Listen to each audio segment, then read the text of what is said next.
What's up, comic book fans? Are you tired of expensive coffee with artificial flavoring? Are you also like Lauren and I, to where you can't get your day started without that delicious, perfect cup of coffee to get you jump started in the mornings? Or maybe you just want to sit around the house, get some things done, read some books, and nothing works better than having a delicious, delicious cup of coffee. And that's where Comics on Coffee comes in. Tony and Tanya have been in the business for quite some time and found their love of coffee and comic books would blend perfectly together with delicious in-house roasted coffee beans with no artificial flavorings. You can try their DC Coffee Sampler Collector's Edition. You even get to the Black Gate of Mordor and try their Lord of the Rings blends. Whatever it may be, DC, Ghost Machine, or even Lord of the Rings, they've got just the perfect roast for you. And there is no artificial flavoring whatsoever. None of those plastic, weird tasting things in your coffee. Now, if you're also not a fan of coffee, you can get some delicious teas such as the Red Coat Tea. And what's awesome is they also offer a subscription service to where if you sign up now, you can save 15% by joining their mailing listing and get coffee automatically sent to your door every week, every 2 weeks, however often you want, for a very cheap, low price with free shipping over $75. Now, don't punish yourself with bad coffee. Comicsoncoffee.com is the perfect coffee for comic book fans and coffee fans alike. Make sure you head to comicsoncoffee.com and tell them hopsgeeknews sent you.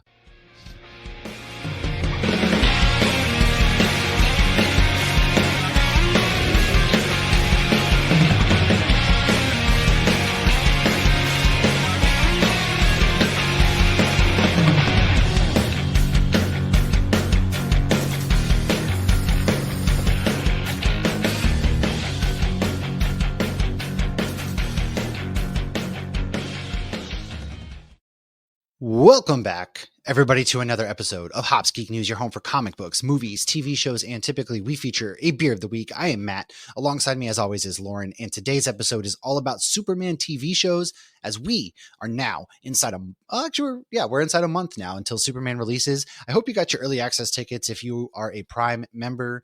Unfortunately, I'm not shopping with Prime. I still have it because I already paid the 100 and something, so I use it as emergencies. But it worked out in this situation because the family and I and our friend Chris and his family have a whole row booked off at Cinemark July 8th to see the film. But today we are talking about things like Smallville, Superman the Animated Series, if you will, excuse me. So go ahead, like, subscribe, share, follow patreon.com/hopsgeeknews if you want to support the show. Early access, no ads, all of that good stuff. For some reason, our ads have been messed up on Spreaker lately, so weird. But I know you're not complaining about no ads. But my beer of the week is Moon Man from New Glarus Brewing. I figured this was a good IPA because we're talking Superman some more. So New Glarus is a very popular, very big brewery. Shout out to Pat, one of our patrons, for sending me this. And then, of course, we always go into beer. We go into our reading or watching, our news, and main topic. So that out of the way, Lauren, what's up? Not much. How are you? So my beer is Darth Jar Jar or Misa Sith because I couldn't find something. Swear to God, if you drink all of those before I get to at least just look at the can with my own two eyes. I got 2 more 4-packs, so you're good. Oh, but gosh. we're going to be talking TV Superman, and he goes a little dark side sometimes, just like Jar Jar Binks. So we all go a little dark side at times. So that's why I picked this beer, and because it's delicious, and I wanted to drink it. That is true. I can only imagine. I mean, it's a delicious looking hazy, and it's tactical. So I mean, they've always got wicked good readers, right? I mean. And they're about to drop I don't know if, they probably have already dropped it at this point, a Breaking Bad beer. And I got so excited, but it's a sour. But it's going to be like a blue sour, so it makes sense. However, they should be careful because Knee Deep Brewing, you remember they had the Breaking Bad beer? It was I think a double IPA. They get deceased? AMC sent them a cease and desist, Well, tell them we got an in. You review all of Dead City for them, so maybe you can put in a good word. I don't know. Sure. Hey, listen, we that's how that works things over there. But we've been perfect little angels, or maybe people just stopped listening to us. So we still don't have anything that we've messed up or looked into. I'm going to go ahead and say we're perfect. Tim, what did he message me about recently? I can't remember now, but it was he was at wrestling recently, which is cool. I think he was at wrestling recently. Maybe I was making that up. I swear to God he was. I definitely think he was. Too. He likes Anyways. wrestling. I do like wrestling. And so let's go into what we've been reading or watching. So this week, my comics, man, I gotta let you know right now because I got the hard copy right here. Absolute Batman issue number 9. Lord, have mercy on your souls, children, because Bane is a coming. Bane is a coming, brothers and sisters. And is that Crypto? Oh yeah, there's a new. If you get this issue, there's a preview for Crypto issue 1 coming out next week.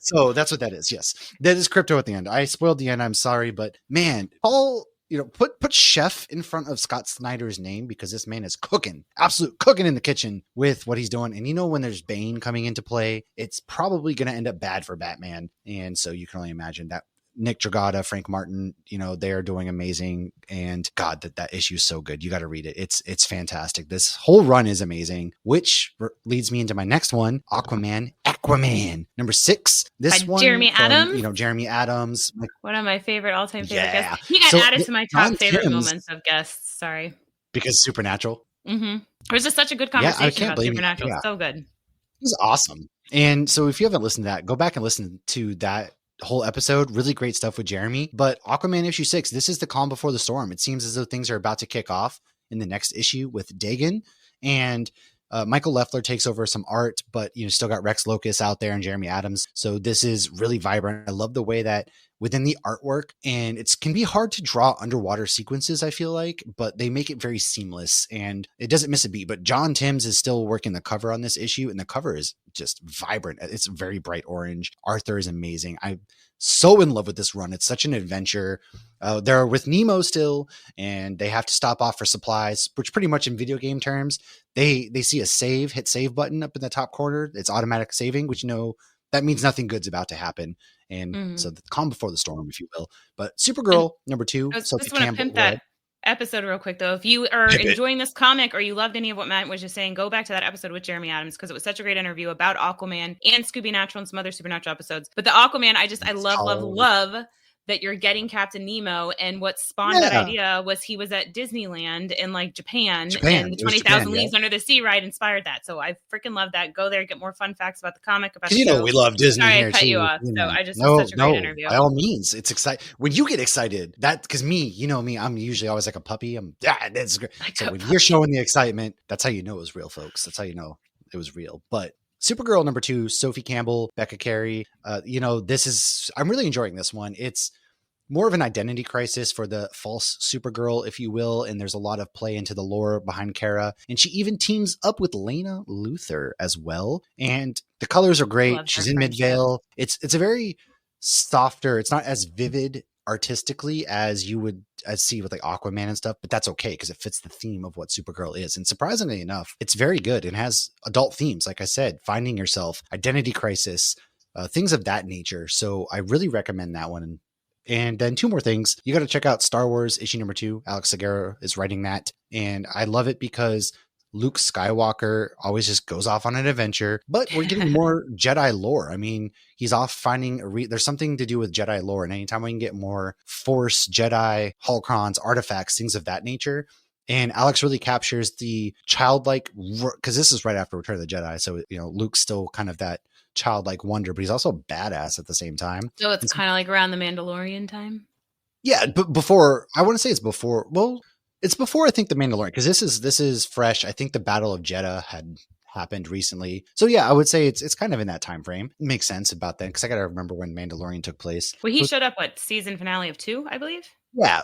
So he still Luke right now still working with the New Republic. He has his new temple, Jedi temple or anything yet. So this is probably slightly before all of that, but same general area. However, the very last comic I want to talk about real quick is one that has me really excited and buzzing as well. It's the new Avengers. So Sam Humphries, Ton Lima, Rain Burrito, they are on this one, and it's got Bucky, it's got Natasha, but we also have Laura Kinney in this issue as one of the Avengers. Loving her Wolverine run right now. Well, her introduction is her just slicing and dicing and putting her claws through heads, and she's like this goth, emo type teenager, and Bucky's like, look, man, she's basically doesn't want to go with them because I don't belong with the Avengers. And Bucky's, it's not that kind of funny, pal. We're here to kill people, all right? We need you. And I picked you specifically because we're here to kill people and mess some things up. And so this leads him to his next person that he recruits, Namor, which is really funny. Yeah. And so Namor shows up and he's very just, why are you wasting my time, Barnes? I'm not going to go hang out with the Avengers. Or no, he says, I'm not hanging out with the Thunderbolts because if you're calling on me, I deserve to be with Avengers. And so basically he gets recruited, and there's others, but we don't see them yet. And there's clones of these Avengers. So you have a clone of Namor, which is this big octopus squid thing. Bolt, Black Bolt shows up too. And you're just basically, oh crap, what is going to happen now? So it's Natasha and Bucky they get the freak on as well. So if you you're a part I of their support romance. that. I like that. I do too, actually. It's one that makes a lot of sense through all the things that they've been through. Yeah. You know? And so it's actually really good. I think you personally would really enjoy that issue. So I recommend that you read that one because I think it's the one that you would really read or enjoy. Okay. But that's what I've read. Before I go into the one thing I've been watching, why don't you talk about your review? I haven't been reviewing as many comics. I've been reviewing like Dead City and doing the book club. So the only I don't have this week's, but I have last month's number 5. There you Deadpool go. That and Wolverine by Benjamin Percy. So this is, I feel like every issue, either Wolverine or Deadpool are being mind controlled. So it's like they go back and forth, and you get a little bit of their going back and forth together. But I feel like Ben Percy does a great job of giving us those classic Wolverine lines, being sick of Deadpool, and those classic Deadpool obnoxious lines. You know, just being besties with Wolvie, but it's not the overlying story. There's still so much going on. There's a character that I don't even want to say who he was revealed as because it's such a huge character that everybody who's big into Marvel would know. And you see why Wolverine's being brainwashed and why he's being controlled. And it's just, it's very like, at first it was like, there's too many things going on, and now they're starting to like wind together. So maybe that's next issue, I will say who the big bad I love is Ben that Percy, we just man. found out. Yeah, the dude, honestly, Ben Percy, I'll get to him in a minute. I'm gonna wrap. Well, this kind of leads into actually what Ben Percy has really relevant. So Predator Killer of Killers, I watched that. That's like the one big thing I watched this week. It was came out on Hulu. I have the Hulu, Disney Plus, ESPN Plus subscription because it's $5 more than just paying for Disney Plus Premium. So I walked back, did some ads. Who cares? And it's an animated, Dan Trachtenberg, who did Prey. He's in this animated world, and it's really fun because you go through different generations. There's the Viking one, there's a feudal samurai one, and then a World War II pilot who get taken to the Predator Yacha, their planet, and they have to kill each other and do the killer of killers because you each killed a predator, and now we're going to take you and go do this. And so that's the basic premise of what this is about. Animation, top notch, amazing. The kills are amazing. The story, the way that the lore plays into it, amazing. And so this leads into Ben Percy because I was like, dude, I can't wait to see what he thinks about it. Because if you know anything about Ben Percy, he's been writing, Wolverine versus Predator. He did Black Panther versus Predator. Now Spider-Man versus Predator. So he's very much steeped into the Predator lore. And so I had to hear what he had to say. And he just posted a review on his social media, but it's really cool. So if you want to get more Predator, Ben Percy is your guy. Go read those Predator verses. And I think he did Predator Kills the Marvel Universe as well. Get your fill in there because it's worth every little bit. And Spider-Man vs. Predators only on issue 2. They just wrapped up issue 2 this past month. So there's still plenty of time to catch up there. And you don't have to read one first. They don't really read like that, but they are very much worth your time to read if you're into this kind of stuff. So that's kind of what I watched and led into Ben Percy. So that's what I have. So the only thing I watched this past week was Dead City episode 7. I don't know. I'm not even going to try to say the name of this episode. But so this is the penultimate episode. So we only have one left after this. And this one was actually one of my favorites this season because it had it was going back and forth between Negan and Maggie. They're seeing things that aren't necessarily there. But like you're having just as hard a time telling what's real as they are. So it's kind of like a little bit of a mind F word. Oh, that sounds familiar. Yeah. But they also, at this point, for the first time ever, they both really have the same goal, and that is to save their loved ones, save their kids. And but Herschel is very much so not what you would expect Maggie and Glenn's kid to be. So he's rebelling in a way that I guess you can only rebel in the apocalypse. But it's been very interesting. I'm enjoying this season more than season 1. And I'm looking forward to being able to talk about the finale and where that goes from there. If it goes, because the Walking Dead universe isn't going anywhere. Whether or not the show continues forever till they're 90. Till they're 90. Till Daryl's 90, because he is the one that's there still in the universe. I believe that show got picked up for another season or is filming the other season. I don't remember. Till Maggie's 90, till Negan's 90, till Daryl's 90. We'll see if they all survive. So they got to start killing off some 90. Of them. Yeah, do they though? I don't know. We'll see. I don't know. All right. When you stop killing people, though, it stops being good. That's true. So let's go dive into some of the news. Well, actually, before news, let's go hear about Comics on Coffee real quick, and then we'll be right back with some news. Anyways, we're back. Yes, there's only a few pieces of news. So I want to start off with the fact that the Galactus popcorn bucket's going to be $80, and it's going to light up. However, they really think us nerds are going to buy just about anything, which they're not totally wrong. $80. I don't think so. In this economy, I don't know. I'm probably sitting this one out. I don't care if I'm still got Regal bucks. You don't stay rich by blowing your money on $80 popcorn buckets. Like, come on. Like, it's just going to sit behind me and look good in the camera. That whatever. Right. Well, it's like I have quite a lot of popcorn buckets. I got Figment right here behind me, but it's like I like the ones outside of Figment. Don't pay attention to him. That are a little more subtle. That I can like I'm big on the sippers. Like in the kitchen, I have sippers all around the top of my kitchen, but they're all yeah, it's like Orange Bird is next to Sunflowers, and then Crush is next to like a nice plate with a sea turtle. My Jawas are next to my Growlers. Or my Actually, that's a good point. At your house, I've seen them, but I've never you've told me that they're sippers, but I always never. They do blend in. I know. Pay attention to the fact that you have them there, I guess, because they fit the theme and they do blend in so well with your house. So I never really. Galactus isn't going to blend in. Lining. Galactus ain't blending anywhere. I'm big on the outside of my bar area. I like the subtle Disney. It's like if you look at the Wyland painting in my living room, Ariel's in it. So I like that. Listen, I had no room for the Disney castle as it is behind me. So I'm like out of space, man. I don't know. I can't add space to the other wall because people are going to sleep there when they visit. And I don't have a whole other house. I can't put anything in my bedroom. So I'm interested to see how much popcorn is this bucket actually going to hold. Very curious. Is it $80 a popcorn? You better eat 2 large popcorns at least to get your money's worth. If that's the case, because you should get like refills. Gourmet popcorn. Yeah. No, can you take it to Regal and get like $2 fills like you can with the Disney popcorn buckets? That's what I think you probably can. I mean, or at least while you're sitting there, you should be able to get refilled. So you probably got to refill that bad boy. But it's 17.5 inches tall. So I'm curious. Like, how much popcorn is in there? Very curious. Probably none. They're probably like, oh, the popcorn's separate. Sorry, you got to pay another $10 for popcorn, and then refills are $15 after that. And it's, oh man, what are we doing? I just paid for a movie for the first time. Speaking of Superman, I paid to see Superman. Got my money at Cinemark because I'm not Cinemark rich. A family of 4 people. I just paid $75 for 4 of us for the tickets. Well, 2 kids and 2 adults. I paid over $50 for 2 because the only one in the theater right near me was 4D, and I didn't even realize. I was just like, "Oh wow, it's over $25 a ticket. That's crazy!" Your ass. Oh my god, you're gonna get Lex Luthor's gonna come out and literally kick you.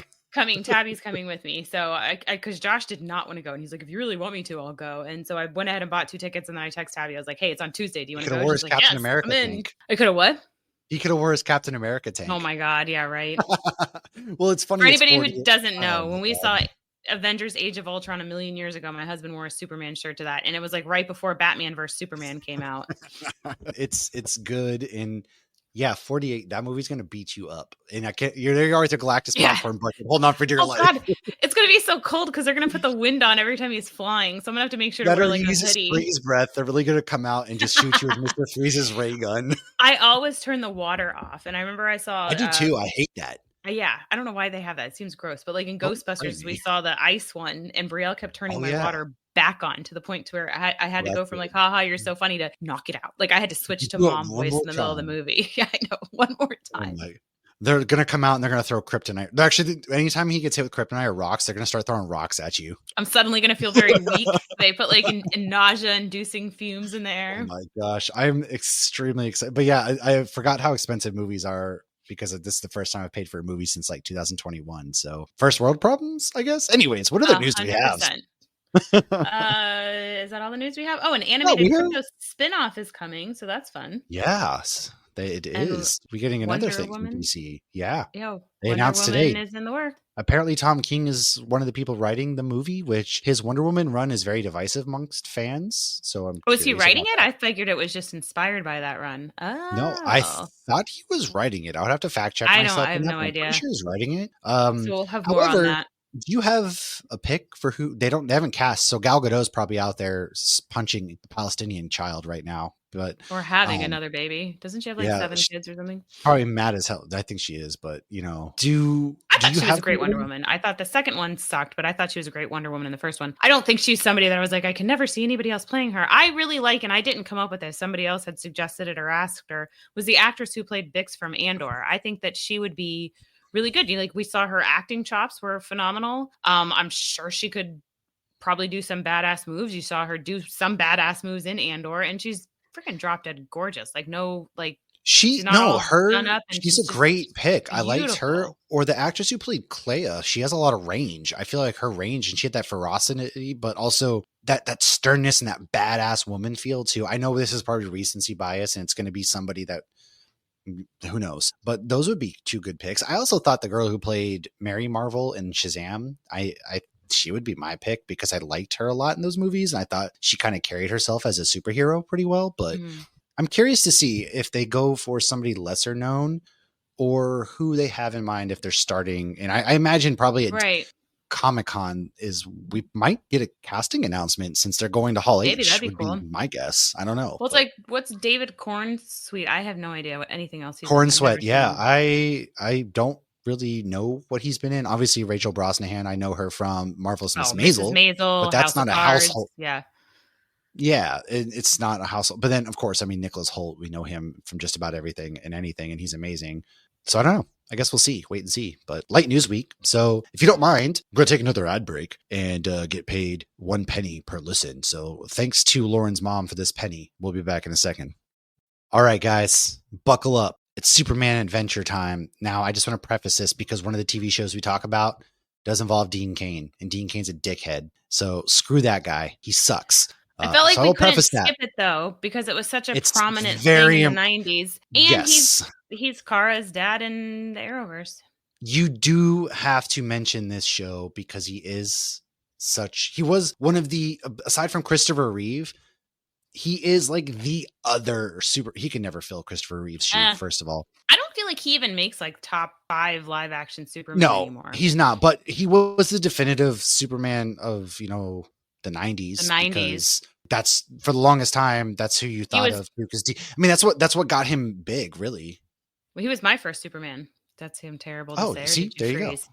But anyways, okay, so let's kick it off with. I think you froze. Anyways, yeah. So there are a lot of things on TV that Superman has played that we're not going to cover. So we're going to cover the main ones, and we're going to kick off with Adventures of Superman from 1952 to 58, which you can watch on Prime. So this is starring George Reeves, not Reeves, not related to Christopher Reeve. Do you remember watching this on Superman? TV when you were a kid? Fuck off. Oh, don't, we're trying not to curse. It's really hard. That's our one. No. This whole show aired before my mom was even born. Okay. So half this series is black and white and half is color. And when it was black and white, the Superman costume was brown for red, gray for blue, and white for yellow, which I thought was so cool. Interesting. And obviously afterwards they went to the, he wore his brown pants. Oh man, how did I miss that joke? Good job. All right. So this series lasted quite a few years. It did pretty good. George Reeves appeared as Superman in Lucy and Superman, an episode of I Love Lucy that aired in January of 1957. And in the episode, Reeves appears as himself playing TV Superman. Then in 1954, I thought this fun fact was funny because it made me think of the Captain America PSAs from Spider-Man. So in 1954, the U.S. Treasury Department asked that a short film be made to promote school savings stamps plans to children and was shown in grade schools. And it featured Superman, Lois Lane, and Jimmy Olsen. But I feel like that's probably where they got that from, was doing things like this. Well, it's like war bonds. No, I mean, maybe actually from that. But I mean, how many people? I think they actually did parade actors and actresses around. Granted, in the 40s, I don't know how prominent it was. It's more of like Broadway musical and all that kind of stuff. Like Judy Garland's of the universe out there parading around. But as movie became, especially during Vietnam and stuff, you didn't really need war bonds then, but you always hear of these celebrities going, and now even USO tours are a thing. Whenever you're deployed, you get, who knows? I had Conan O'Brien come out. I met Conan O'Brien. So get your war bonds, kids. Think of the troops. Bring back the girls. Yeah. So there were 2 women to play Lois in this, Phyllis Coates and Noelle Neal. Both later played Lois's mother. Neal played her in Superman 1978, but it's not a credited thing. She doesn't actually speak, but it's like that's Lois's mom. And then Coates played Lois's mom in Lois and Clark. Obviously, that was a much bigger part later on. So I did actually watch the first episode. I always try to do because you can pay for it on Prime, but you can also I had like those free credits, which I highly recommend. If you have it shipped later and whatever. So in this first episode, Jor-El suggests just sending his wife in the spaceship, not his son. So he was going to let the baby die, I guess. And That's Laura tough. was like, no, we should send the baby. And he's like, oh, okay, go He get the was baby. so Wrap the sick baby and in a tired of blanket and get her. him. And it's so Like, obvious there is nothing in the blanket. It is so obvious. It's like a flower. it's like American sack. Sniper where he's holding a blatant baby that's a baby doll, and it's not This even wasn't close. even a baby doll. It is always weird because you can always tell when somebody has weight in their arms. Yes. Oh, wow. But this It was wasn't even a empty baby blanket? doll. Yeah. You could tell it was like just something in there. And then they did a zoom in of a baby's face. But even when Martha was holding the baby later. I'll get to that in a minute. Okay, so Jarrell then says he thinks that the model could handle both of them. But Laura says, no, I can't go to another planet without you. So she sends her infant son in it, and they just shoot this freaking rocket around. Like, okay, this is why I cannot stand watching older movies and shows, because no mother would actually do that. Send you away. Exactly. No mother in her right mind would do that. Come on, man. I just love that logic. I can't leave you, but the baby, why? I'm not really attached. She's like 3 months old. I'm not very attached to this thing. I can't live on a planet without my husband. What will people think? Here's hoping our baby survives. Child grow up. You'll find there's plenty more dudes out there, but whatever. I know, and you would have superpowers too. Come on. I know. In the first Supergirl, you idiot. So Martha is actually named Sarah in this, and Jonathan was Eben, because Jonathan and Martha don't become the consistent names until the Superboy comics, and that's why we only know them as that now. Oh, well, we'll get to that when we cover the Superman comics, actually. When they're, you first go to the Daily Planet and Clark's trying to get a job, you see Perry and he's like on the phone and da-da-da-da. But it's so funny because instead of it being like a different lines and ringing or a cell phone, it's like 4 or 5 different just like black rotary phones. And he's like, oh, da-da-da-da, and he slams it and he picks up another one. It's like, da-da-da-da. It's like in the 60s Batman where the bat phone is just blinking a red light and he picks it up. Like, hello. Yeah, but it's like you can't even switch lines. They have multiple lines. Okay, so they did have a very cliche opening where we still say a lot of these lines today. And while this has changed a bit in later scenes, each episode opened with Bill Kennedy narrating over the show's theme music, which they're using in the new movie. Well, like a little bit of it. So it was expanded from the 1940s radio show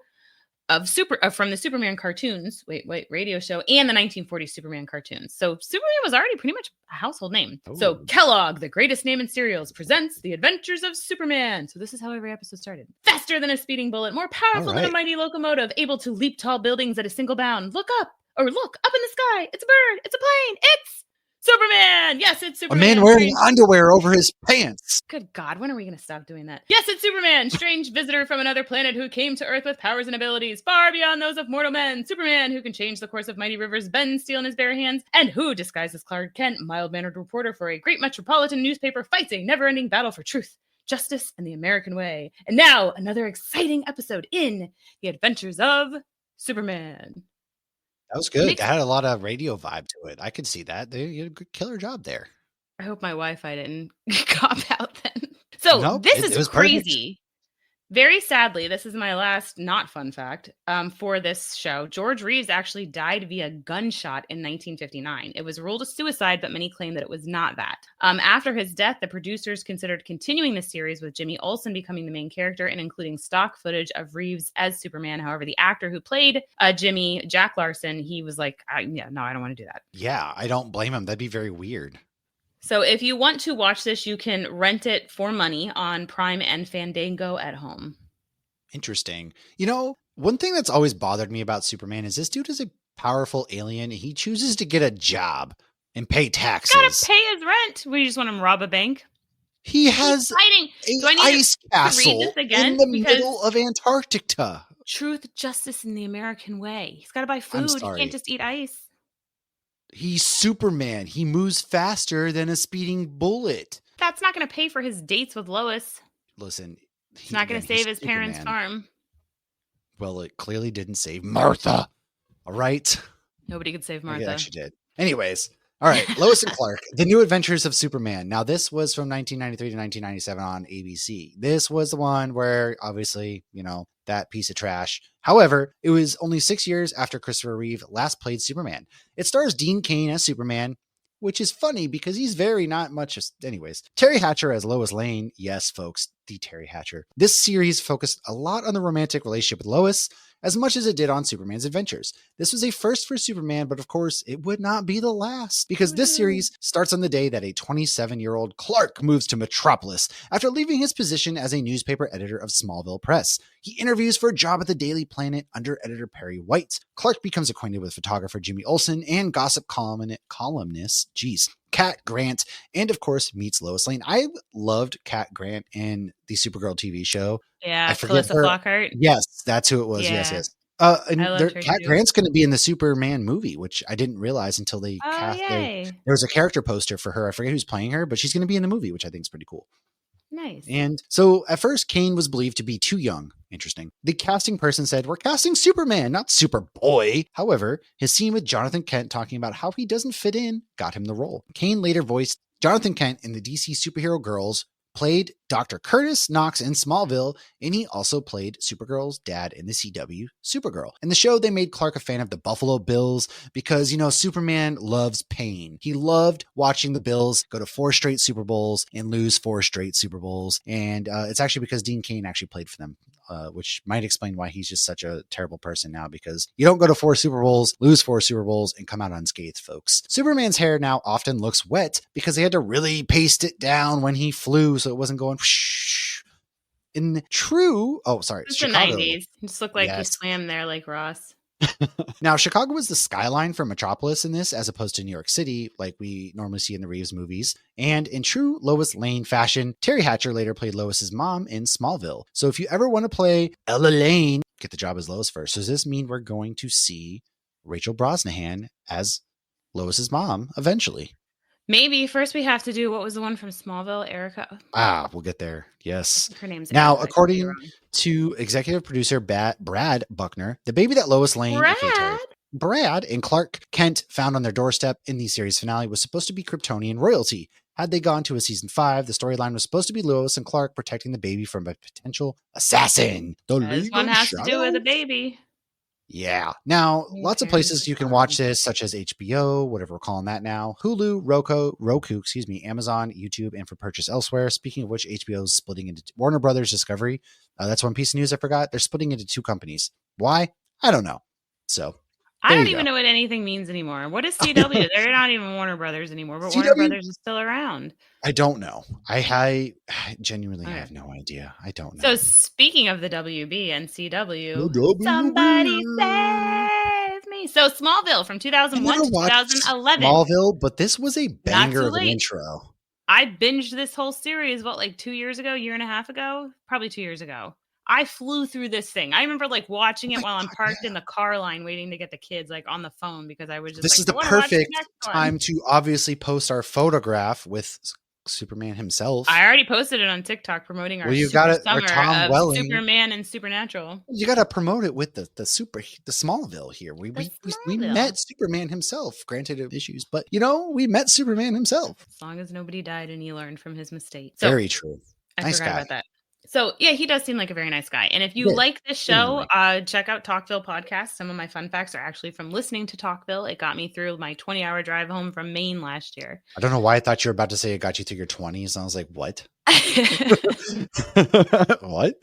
This show came out in my 20s. Well, no, this show came out. I know, but I was like, the podcast wasn't coming out in your 20s. So I was like, what? I wasn't even in my 20s when the show came out. I was 18. So this is, of course, not a story about Superman. This is a story about Clark Kent. It kicks off when he is 15 and in high school. Of course, he's 24 in real life. It stars Tom Welling as Clark, Michael Rosenbaum as Lex, Annette O'Toole as Martha, who played Lana Lang in the 3rd Superman movie with Christopher Reeve, and many, many more, including Jensen Ackles. While the show follows Clark through high school and immediately after, the finale jumps to him as Superman when he's about 30, and this is the only scene we see of Tom Welling in tights, and it's very CGI. He specifically had in his contracts, no flights, no tights. Throughout this series, it shows how... I wonder why. He repeatedly said he was not Superman. He was playing Clark Kent. He was always very adamant about that. So they actually do not have him fly I think in the first episode or the first season, you see him levitate on the bed, but he never flies. That's so lame, though, I feel. You see a couple moments, like that scene. I think he talked about this at MegaCon. The scene where it's like a gif of him pulling a shirt open and you see the Superman. He said that that's all he was wearing was the shirt under. He had nothing else on and he just pulls it out. So he didn't want to do the tights, he didn't want to do the flights. Like, he was there to tell the Clark Kent story, which I think was honestly brilliant. I love it. Okay, I don't know. Okay, I have mixed feelings, but I'm not attached to the show, so what do I know? I remember, like, I knew they were about to show him as Superman, and I'm like, please don't have the underoos, please don't have the underoos, because I think very attractive man, and he had the stupid underoos, and I was like, oh, you just ruined it. It's not sexy. Okay, so at least this Superman I'm older than. This will be the first. No, I think I'm a couple years older than Tyler. It could be worse because what's her name? Allison Mack. I mean, she ended up in jail for a sex cult, so it's not like that was worse than the underoos. I feel like she was manipulated. I don't know that whole story. Probably. I don't know. They're very kind about her when she comes up on the podcast. I will say that. They're very kind, but they also don't ignore what she kind of became, because she's phenomenal in this show. If you haven't watched it and you go back, Chloe is a prominent part of the show from season 1 to the very last episode. She does a great job. She can act her ass off. Her dialogue was never easy. She did a great job. It's really kind of sad, but who knows what actually happened. Where was I? Okay, so throughout this series, it actually shows how so many people were impacted by the meteors that came to Earth the day Clark arrived. Many gained powers and some were killed, like Lana Lang's parents. Jonathan is alive for a good chunk of the show. However, they constantly make it every season like he's going to die. Very similar to the scenes of the guy with one arm and hot tub time machine, because Jonathan's going to die. So every single season, you're like, is he going to die? Is this it? Is this what's going to happen? But he lives longer than you expect. So Jonathan was actually played by John Schneider, who was in the original Dukes of Hazzard. The show allowed for a mini reunion of that show with Ton Wopat, complete with some fast driving, and I thought it was actually a really cute nod. All right. Terrence Stamp plays Jor-El in this, and he is also Zod in Superman 1978. He's in, fancy ass Zod over here with his fancy little clothes and jumper. Yeah, man. So here's a fun fact that drove me nuts, and I had to discover on my own. Aaron and Shawn Ashmore are identical twins. You know them from many things like The Boys, X-Men, Smallville. They're both in this. However, they play very different roles. And again, I emphasize identical twins. Aaron played Jimmy Olsen and Shawn played Eric Summers much earlier on in the show, who was evil. They make zero mention that they look familiar, and it was very confusing to me when you first meet Jimmy Olsen and Chloe is happy about it, because I'm pretty sure the last time we had seen the other twin, he was trying to kill Chloe. So I was like, what's going on? I had to very Google interesting choice for them to do that. I mean, at least make a nod or a joke. You really look like so-and-so. Identical twins. Come on, man. All right, a couple more fun facts. So Christopher Reeve and his Lois Lane, Margot Kidder, do show up in Smallville together. It is very sweet, and this is actually his last acting credit on IMDb. Dave Bautista, this is from the Talkville podcast, was in an episode, and he was supposed to lift Clark over his head. So they're going to set up the strings and everything so that he can lift 6'3" Tom Welling over his head like it's no big deal. And while they're trying to get it set up, Dave Bautista says, why don't I just pick him up and lift him over my head? And they're like, okay. And he was a wrestler. That's what people don't realize. Look up Dave Bautista when he was in WWE. The dude was a menace. Well, and the show was this was before he was ever drag. Yeah, this was his prime WWE days. So Luthor Mansion, there are scenes, I think, from the outside, is the same mansion as the 2000s X-Men mansion and the mansion used in Arrow. It is the Hatley Park National Historic Site. Ooh, that'd be fun to go see one day. Speaking of Chloe Sullivan, who played... Chloe Sullivan's a character. She was created for the show. So she's not actually in the comic book at all, but again, she is a huge part of the show. Right. Jensen Ackles was actually second in line to get Clark. Thank God that didn't happen. They did bring him in. Happened, right? Exactly. They did bring him in as a season regular in season 3, which is kind of funny because his storyline, Lana, is like a Batman witch. Anyways, is better, so whatever. Yeah. Well, he doesn't look like Superman at all. I think that would not have been. I don't think he does. He comes across as more of a rugged Bruce Wayne to me, in my opinion. Something about Superman is he's always clean. You know what I mean? He doesn't have a beard. Well, he's very clean. Now I'm picturing Henry Cavill after that fire, and he's all covered in soot. Okay, all right. We unfortunately we don't talk about the Justice League. Okay, God, we will talk about Henry Cavill's Superman. Yeah. So if you haven't watched Smallville, though, do it. It's campy, it's cheesy, it's first of its kind, and it's awesome. And it spawned the Arrowverse. And again, check out Talkville. There is a season 11 comic book that continues the story, and it has Christopher Reeve's character to be the founder of Star Labs. IMDb, funny enough, has this listed as the show goes from 2001 to 2017. And that is because there is a scene in Crisis on Infinite Earths that shows that Clark gave up his powers to raise kids with Lois on his family farm in Smallville. You can watch this on Hulu or purchase it on Amazon, Apple, and others. Interesting. Do you have what are some of your favorite episodes? Smallville. If you have any at all. I always like or moments, so they did the thing, and like you kind of saw this in Chris. Wasn't Smallville? This is when they had Green Arrow, Aquaman, all of them show up right throughout this in Smallville because that's when they put Justin them as Justin Hartley's Arrow. Oh, what's his face? Was Big Guy Reacher? Yeah. He's Aquaman, and he's terrible. He's terrible. He definitely had a glow up in his ability to act and his physical features, but he's not unattractive by any means in the show, but he is not a great actor in the show. But then when you see him in Titans, he's a great actor, and I can't think of anything else I've seen him in, but I know he's all over the place now. Ungentlemanly Warfare with Henry Cavill, he's great in that movie. I will always recommend. I've seen the clip of them drunk. I need to watch that movie. It's such a good movie.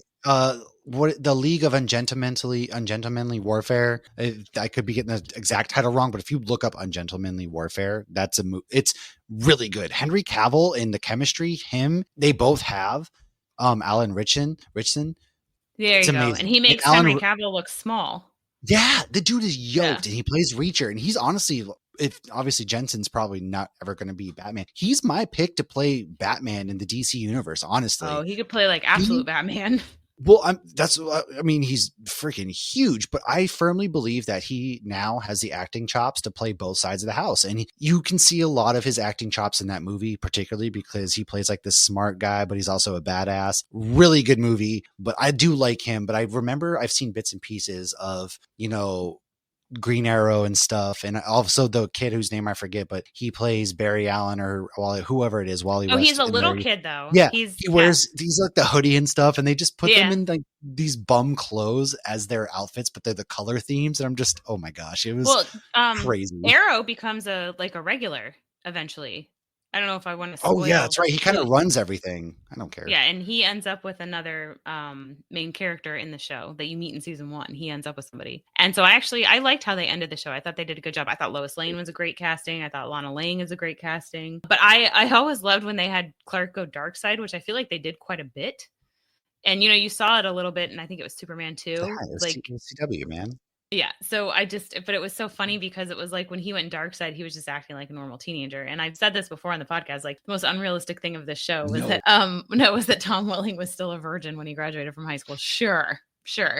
But he was scared. He was no way. What do you mean? Michael Rosenbaum plays a great Lex. Oh, the guy who plays his dad is phenomenal. Like Danny Glover. He does a great job as that is his name. It's something like that. Danny Glover. Is it Donald Glover? Lionel Luther. It's I don't know. John Glover. Yeah. So close. I knew it was a Glover. There's so many Glovers, man. Okay. I know. I was going to say, it's definitely not Donald Glover, and it's definitely not Danny Glover. I'm getting too old for this. I know. I can't remember. It's not either of those guys. But I will say this is also one of those shows when you go back and watch, you'll constantly have those Leonardo DiCaprio moments because of a lot of young actors. Like Amy Adams is in this, funny enough. And she later plays Lois Lane. Yeah. She does. It's his mom's name. So yeah, she plays. I love Batman vs Superman, but it's always still funny. Like it's his mom's name. He's talking about his mom. We know. All right. Anyways, it's worth watching. Go watch it. Yes. Why don't you go into Superman and Lois? Because this is another one I've only seen bits and pieces of, actually. And not because it's not a good show, because I think the dark side fight that they have in this show to wrap up the entire series is really good. I've seen that, but I never it's a few seasons and you can catch it on HBO, but I just never got on that train for some reason. Probably because it was CW and I was burnt out by those shows at that time, but I've heard nothing but good things. So I didn't finish all of Arrowverse, but I 100% finished this and 100% loved it. Yeah, I definitely recommend this. And you can watch it standalone. You don't need to watch Arrowverse so I'll do this and then we'll wrap up with you'll do some cartoon work Because I've actually never watched the Superman cartoon. So this is a spinoff of Supergirl in the Arrowverse. Superman and Lois follows the couple with their twin boys, Jonathan and Jordan. Following the death of Martha, they move from Metropolis to Smallville, and they live in Clark's childhood home. When they first move, the boys do not know their dad is Superman. And so as they adjust to country life, Lana Lang and a lot of the other past comes back into Clark's life. Lana Lang's kids become friends with his kids. It's all fun. And Lana Lang is she's Turtle's girlfriend in Entourage, so I was really glad to see her. Turtle. I love her too. They really cast some pretty Lana Langs, not in the 1978 Superman. But so as they adjust to country life, I just said that. So this show truly showcases balancing kids, work, health, and being Superman, as well as being somebody who's in Superman's family. So they don't just focus on the struggle for Clark. They focus on the struggle for the kids. They focus on the struggle with Lois, and even how it impacts the town. Like that, all of that really weighs on him. So they touch on this emotionally and physically in more ways than one. So it stars Tyler Hoechlin, who we said, and Elizabeth Tulloch. The show beautifully wraps up, and it gives so much comfort and closure in that final episode. As I was typing Jonathan and Jordan while prepping for this, I realized what an idiot I am, because I just realized that Jordan is for Jor-El. I had always wondered why in God's name they would name one of their children after a parent and randomly name the other. Yeah, the one was Michael Jordan. But it is Michael Jordan. Yeah, okay. So Jordan Elliott is also, though, the alias for Clark after he gives up his powers in the comic arc, Whatever Happened to the Man of Tomorrow. Oh. So it's a double, which I'm sure that was a nod to Jor-El.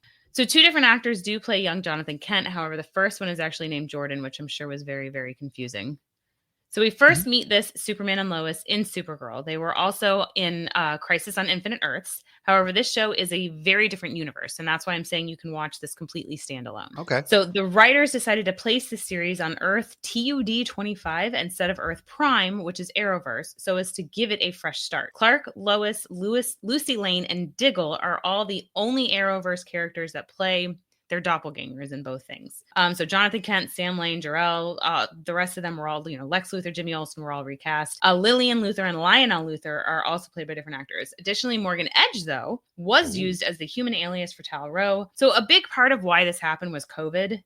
Because they were planning other crossovers and all sorts of stuff that really didn't happen. So that being said, though, if you are like, I'm not into the Arrowverse, or I got bored with the Arrowverse, again, 4 seasons, you can watch it all on its own. But yeah, everything else seems way better than, honestly, the last half of Arrowverse. Like the production and all of the action sequences don't look like your typical CW stuff. No, and even the drama that they have to manufacture and things really didn't seem CW to me at all.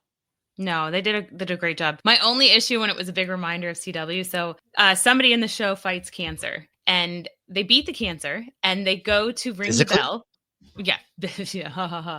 But I mean, that plays a great storyline too. I'm trying to be subtle because I want people to watch it, but I don't know anything. Lois ends up with cancer. And so Clark feels so helpless. Like the things he can do, he can't save his wife. And I thought that was so beautiful. That's a really crazy story. I mean, that's a really good storyline. Not that she has cancer, but like, but it's real. My dude is Superman and she's a human and he can do everything but save her. That's deep, man. It is very deep, but it's not like cheesy. But when she beats cancer and she goes to ring the bell, they all scream, "Screw cancer." And that's not what you're supposed to scream. So that was like a reminder. You moved to HBO, okay? You need to just voice dub the other one. So here's some fun facts. The pilot pays homage to Action Comics #1, Superman's debut, by depicting the hero's original Golden Age costume for the first time in live action. And when he gets a compliment, he's so cute and says, "Thanks, my mom made it." And it also shows him lifting up a green car, which I'm sure everybody's seen that cover. Tyler actually auditioned for Superman and Man of Steel. He did not, however, have to audition for the CW. Because they probably saw his tapes at the Vancouver Sun newsroom, which had been sitting empty because the staff had been sent home to work remotely in March of. Staff were then asked to come in at scheduled times to clear out the personal effects so the production could set up. Lois's real-life husband actually plays an older version of her son, Jonathan. Lois's real-life husband plays an older version of her son, Jonathan Kent, in the show. He also voiced Bruce Wayne before, so that's fun. Lois was supposed to get 7 seasons, but got cut short to 4 because of the new Superman film. I personally think it had more to do with CW totally changing itself, but I don't really know. They have like wrestling on there now. They put, I think the WNBA actually airs on CW as well. So I don't know that they actually air any original TV on there. I have no idea. I mean, I don't have cable anymore. I don't either. But this was actually the last piece of the Arrowverse to wrap up because there are still some crossovers and it was still considered the Arrowverse. Tyler Hoechlin received a really nice letter from David Corenswet, who is the new Superman, as production of the series was wrapping up. And Hoechlin stated, I again, very honored and privileged to have been a part of this and super happy to pass it off to David. I'm sure he's going to do a great job.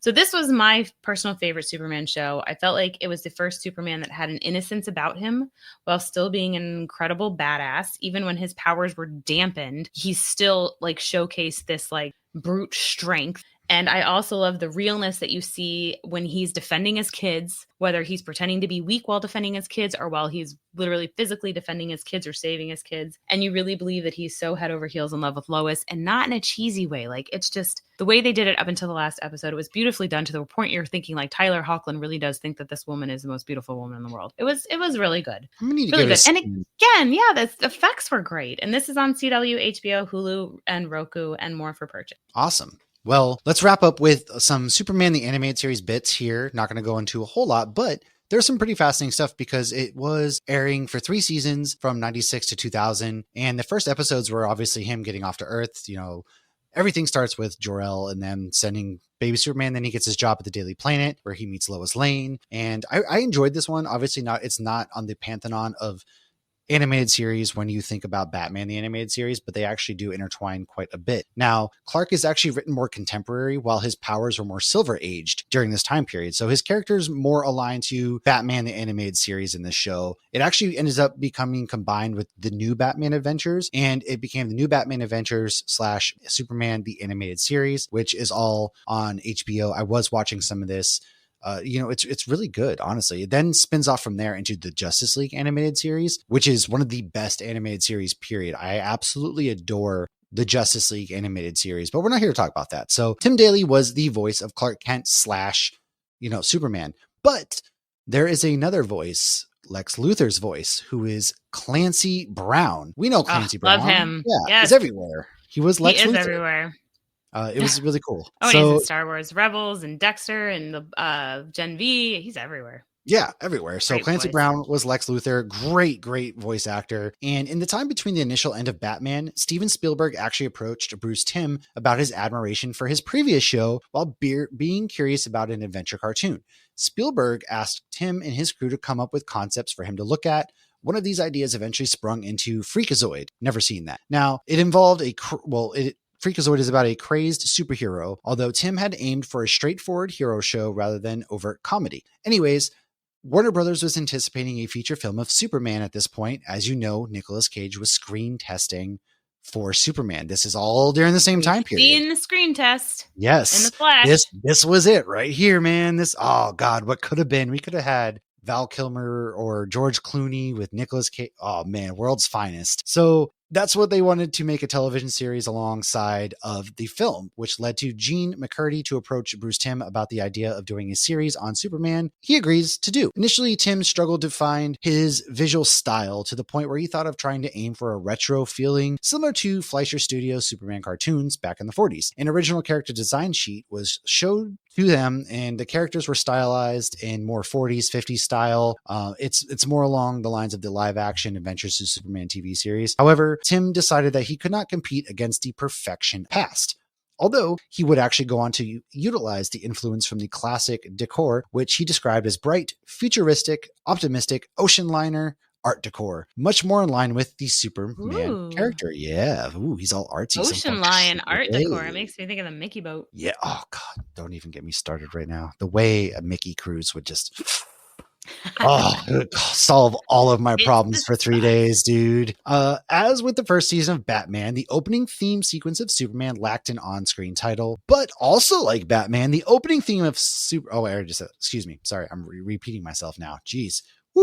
Instead of being an instrumental piece played over various scenes from the series, the character design for the title character was not inspired by one of the comics. However, it was actually inspired by the Mighty Hercules from 1963. With the design of the title character, DC then asked Timm to give Superman a mullet, to which he actually refused.